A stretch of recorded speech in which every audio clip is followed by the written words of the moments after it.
Senhor presidente, senhoras e senhores deputados, a todo o público que ocupa as galerias, quero especialmente saudar um guerreiro que está nessa galeria hoje, mas que por ter manifestado a sua opinião contrária às políticas desse governo, esteve preso administrativamente. Eu faço questão de saudar o companheiro Mesaque do Corpo de Bombeiros. Pois não, deputado? Só uma parte, deputado Bruno. Gostaria de anunciar aos nossos deputados e agradecer a todos que assinaram a CPI que vai investigar o caso do Maracanã. Nós sabemos que pelo regimento, o artigo 30 do regimento interno dessa casa, nós podemos já instalar com 1/3 de assinaturas. Ficam agradecimentos, a partir de segunda-feira estaremos já conversando com as lideranças dos partidos para fazermos essa investigação da CPI do Maracanã. Muito obrigada, deputado Bruno Dauali.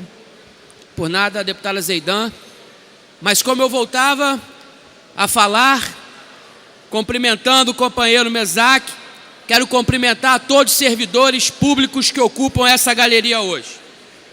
Senhor presidente, senhoras e senhores deputados, nós estamos tratando aqui de um projeto de lei enviado pelo Executivo, que nós, parlamentares, somos muitas vezes indagados nas ruas por outros políticos o porquê da gente ainda não ter aprofundado sobre a questão do Rio Previdência.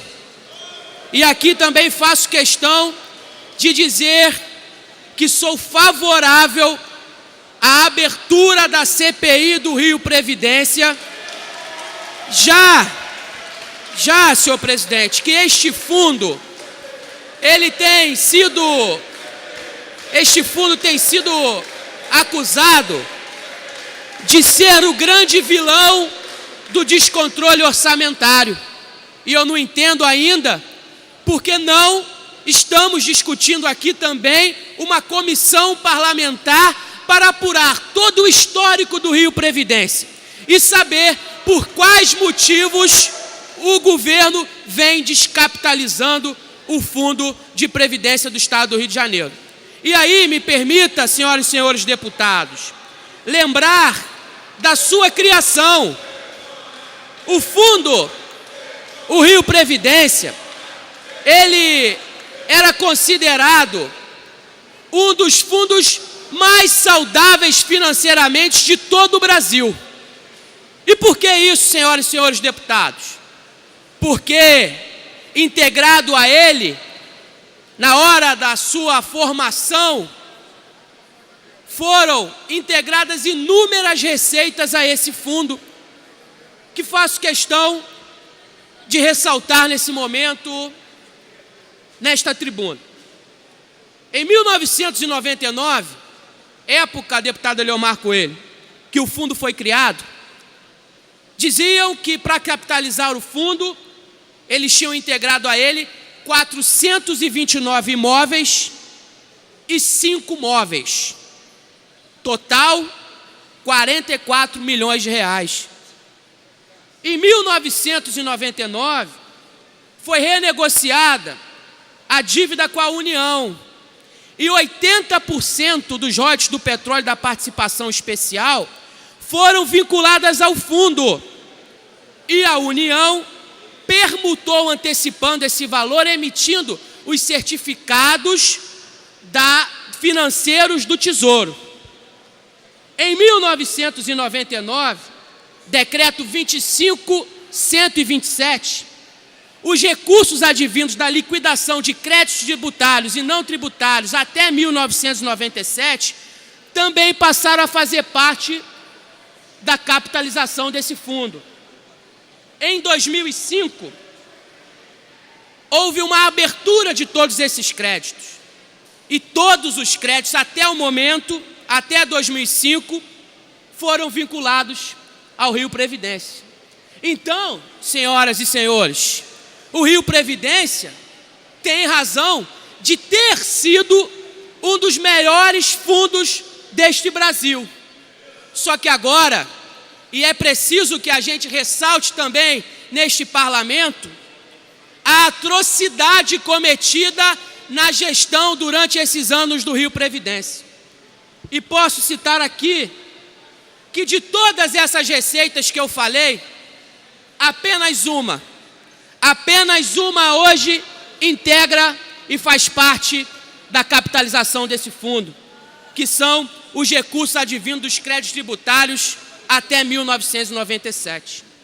Então, senhoras e senhores, o que foi feito durante a administração desse fundo é que precisa ser apurada. A causa da crise não está nos royalties do petróleo e na participação especial, não.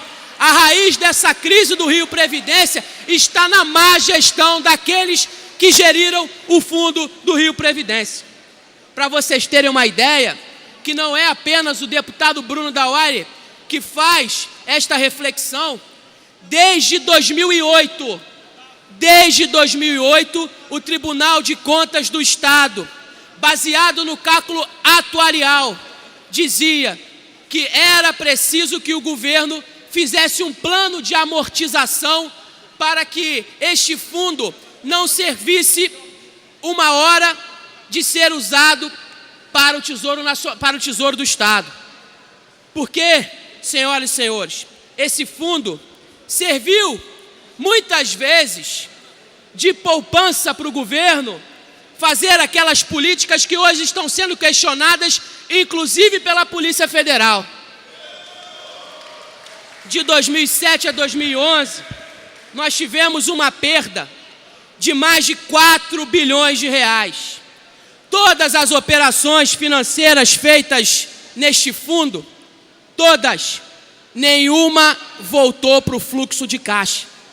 Então, senhoras e senhores, não é o aumento da alíquota, que também considero um aumento que trata de confisco, também considero que nós, parlamentares aqui, deveríamos exigir que o governo mandasse o cálculo atuarial para que nós nos posicionássemos aqui de maneira clara e transparente. Mas como eu venho falando, não é a intenção do governo ser transparente com este parlamento e sequer com o povo do Estado do Rio de Janeiro. Então caberá a esta Casa de Leis ser esse divisor de águas daqueles que ficarão a favor do povo do Estado do Rio de Janeiro ou o contrário, votando favorável a esse projeto absurdo que o governo insiste em manter nessa casa. Meu muito obrigado, senhor presidente.